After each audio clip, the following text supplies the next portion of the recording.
हे रूप का जै प्रकटिजेल, कोण धीराचा पाशी ठाकेल, जो तो जीवा भेणे पळेल, वृत्ती खवळेल ती जेव्हा.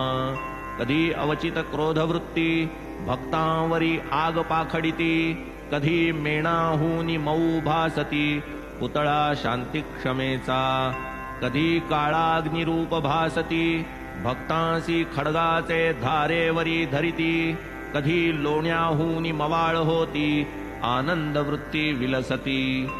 जरी क्रोधे कापले थरथरा, डोळे जरी फिरविले गरगरा, तरी पोटी कारुण्याचा झरा, माता लेकुरा तैसा हा. क्षणात वृत्तीवरी येता, हाका मारुनी बाहती भक्ता, म्हणती मी कोणावरीही रागावता, ठावेन चित्ता माझिया.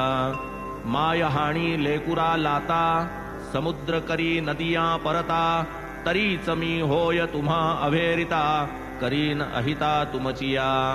मी माझिया भक्तांचा अंकिला, आहे पासीच उभा ठाकला, प्रेमाचा मी सदा भुकेला, हाक हाकेला देतसे.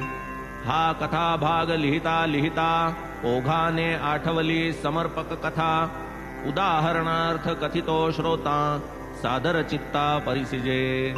आला कल्याणवासी एक यवन, सिद्दीक फाळके नामाभिधान, मक्का मदीना यात्रा करून, शिर्डी लागून पातला.